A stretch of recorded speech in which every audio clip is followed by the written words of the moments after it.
Chapter 2, Static Routing. This demonstration is about creating a backup floating static route.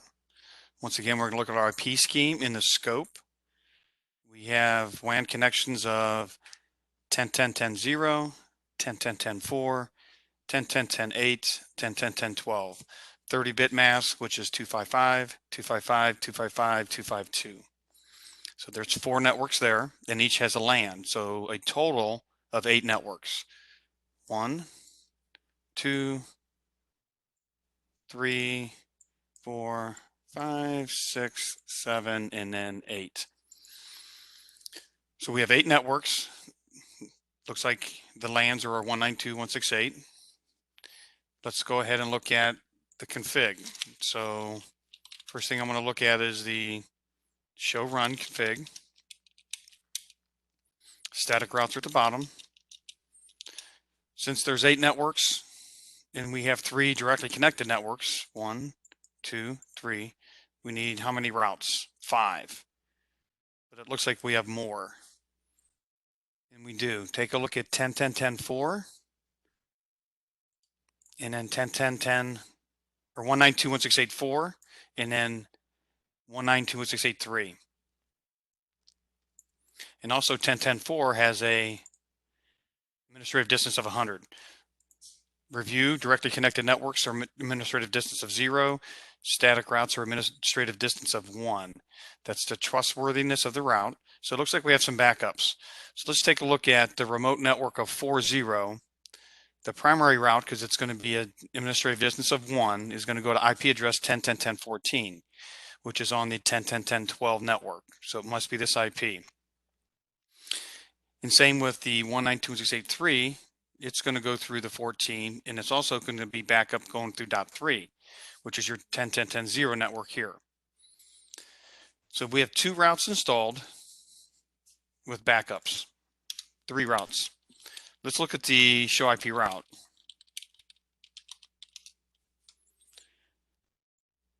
Show IP route shows us our directly connected network with the local link, the IP address 10.10.10.1 with the 32-bit mask.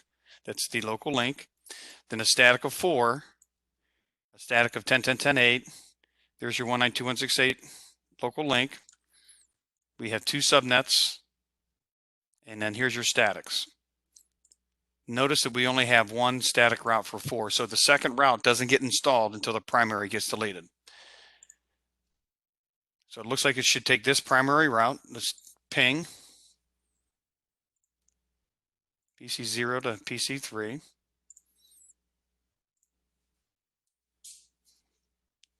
Took the primary route, which is expected.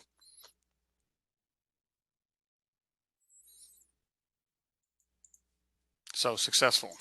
So let's delete the primary route. Now let's go back in and look at the routing table. Show IP route.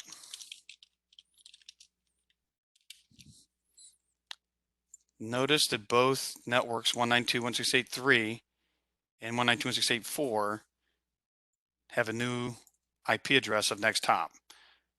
So it looks like it installed the route. The backup route is now installed in the routing table, and it was successful. So let's take a look at the path. Since the primary is deleted, it should go through the backup route.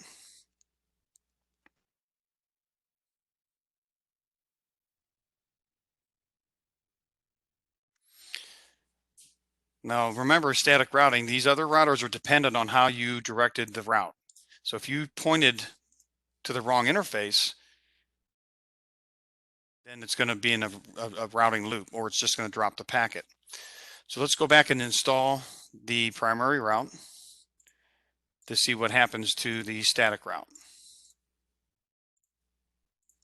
Once again,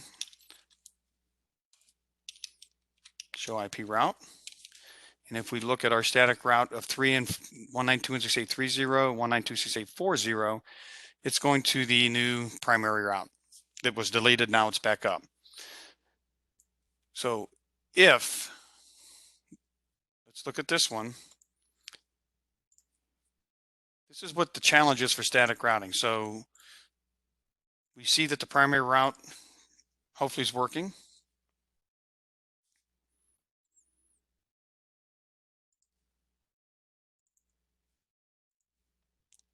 So we'll watch it again. Remember, the ping is the timeout for the latency of the devices that it's traveling, the layer 2, layer 3 devices for the latency. That's why we normally fail the first couple of pings. Now it's successful. So let's delete the primary route. And let's see the routing table first.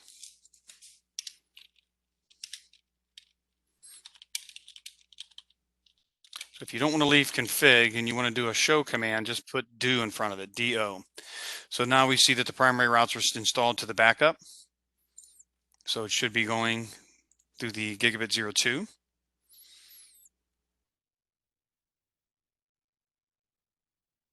So it gets to the destination, and then this router is dropping the packet. Let's find out why. Show IP route will tell us what routes are installed. So if we look at